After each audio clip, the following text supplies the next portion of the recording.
मैं तब्बू साहिबा, roll number 99। मैं पीटी ईसी चंदवारा मुजफ्फरपुर की प्रथम ईयर्स की छात्रा हूँ। मेरा जो टॉपिक है वो है F7 चैप्टर 2 संख्या प्रत्यय की समझ का विकास एवं विभिन्न संकेतों के माध्यम से संख्याओं की प्रस्तुति।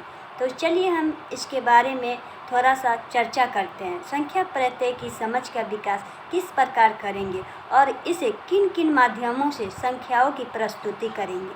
तो सबसे पहले बच्चों को एक अंक की संख्या सिखाया जाता है।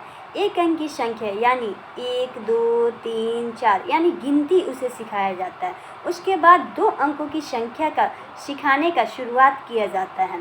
उनसे ये भी कहा जाता है कि बाबू 1 के साथ 0 लिखो यानी 10, ये 2 अंक की संख्या है। फिर उसे 1 के साथ 1 लिखाया जाता है, 1 सिखाया जाता है, लिखने को बताया जाता है यानी 11। फिर उसको 1 के साथ 2 लिखो यानी 12। इस प्रकार उन्हें बताया जाता है 2 अंक की संख्या। लेकिन ये भी बच्चों में ऐसा नहीं होना चाहिए कि 1 के साथ 2 लिखें तो 2 पहले लिखें और 1 बाद में। उन्हें इस प्रकार मतलब लगातार क्रमवार बताना चाहिए कि 1 के साथ 1 के बाद बाबू 2 लिखो यानी 12 हो जाएगा। अब ऐसा भी नहीं है कि 1 के साथ 2 लिखो तो 2 पहले लिख दे और 1 बाद में लिख दे, ऐसा नहीं होना चाहिए। उसे क्रमवार हम लोग को सिखाना चाहिए। जब उन्हें 2 अंक की संख्या समझ में आ जाए, वो सीख जाए, तब उन्हें 3 अंक की संख्या बताई जाती है। जब बच्चे 3 अंक की संख्या सीख जाते हैं उसके बाद कभी बच्चों को 203 लिखने को हम लोग कहेंगे, ठीक। तो कुछ बच्चे ऐसे होते हैं जो इसे 23 पढ़ते हैं, 203 को 23 पढ़ते हैं। जैसे 403 है तो उसे 43 पढ़ेंगे। तो ऐसी गलतियां बच्चे शुरुआत में अक्सर करते हैं।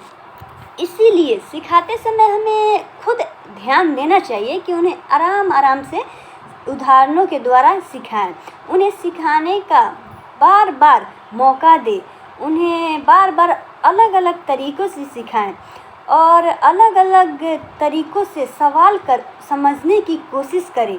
बच्चों में संख्या की प्रत्यय की समझ उनमें विकसित हुई या नहीं। जैसे हमने उन्हें सिखाया कि पहले आप गिनती की तरह क्रमवार 1 अंक की संख्या सीखिए, जैसे 1, 2, 3, 4। फिर उसके बाद हमने बताया कि 1 के साथ 2 लिखो, 1 के साथ 3 लिखो तो 12 हो जाएंगे, 13 हो जाएंगे।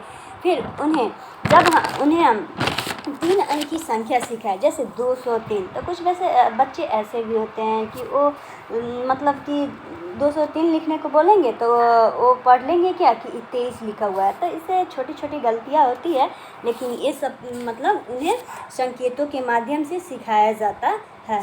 तो फिर हम बच्चों को ये बताएंगे, उनमें मतलब ये अति आवश्यक हो जाता है समझना कि बच्चों को गणित का आधार तैयार होता है, उसका जो बेसिक होता है वो तैयार होता है उनमें।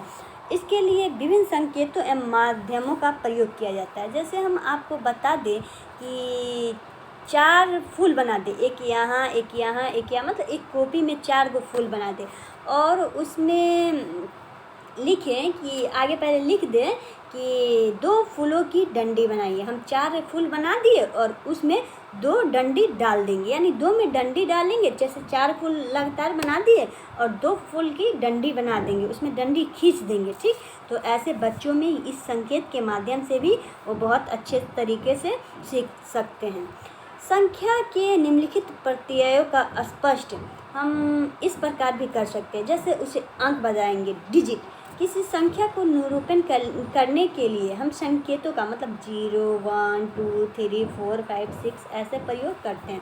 फिर यह 10 संकेत अंक होते हैं। फिर अंक का उन्हें जानकारी देंगे। फिर उसके बाद में हम आएंगे तो बोलेंगे संख्यांक, नोमिरल ना। किसी संख्या को निरूपित करने के अंक समूह को संख्यांक कहते हैं। जैसे 1434, फिर 5812 या इत्यादि, इसको संख्यांक बोलेंगे। फिर हम आते हैं संख्यांकन क्या है, ठीक। नोशन किसी संख्या के अंकों यानी डिजिट प्लस फिंगर्स में प्रकट करने की विधि को संख्यांक कहते हैं। फिर हमको ये बात ध्यान रहे कि संख्यांक और संख्या समान अर्थी है, अतः संख्यांक की जगह संख्या लिखा लिखा जा सकता है। जैसे हम आपको बोले 1434, इसमें संख्या मतलब उसमें ऐड है, जैसे 1 4 3 फिर 4, 1434 हुआ। तो संख्यांक भी है प्लस संख्या भी है, यानी दोनों अर्थ ही उसमें जुड़ा हुआ है। फिर आगे हम बात करें तो 5वें पॉइंट पे कि वो है प्राकृत संख्या। अंकों का प्रयोग हम संख्या 1 2 3 4 5 6 लिखते हैं। ये संख्या गिनने में सभी स्वाभाविक रूप से मदद करती है, अतः इसे प्राकृत संख्या कहते हैं, यानी नेचुरल नंबर कहते हैं। फिर आते हैं हम अगले पॉइंट पे, संख्या नाम। किसी संख्या को शब्दों में प्रकट करने की विधि को संख्या नाम कहते हैं। अतः गिनती की संख्या 1 2 3 4 5 जितनी भी संख्या वो सब प्राकृतिक संख्या कहलाती है। नेचुरल शब्द का प्रथम अक्षर एन से सूचित किया जाता है। एन बराबर 1 2 3 4 5 इत्यादि हम लिख सकते हैं। फिर हम नेक्स्ट बात करते हैं पूर्ण संख्या, होल नंबर।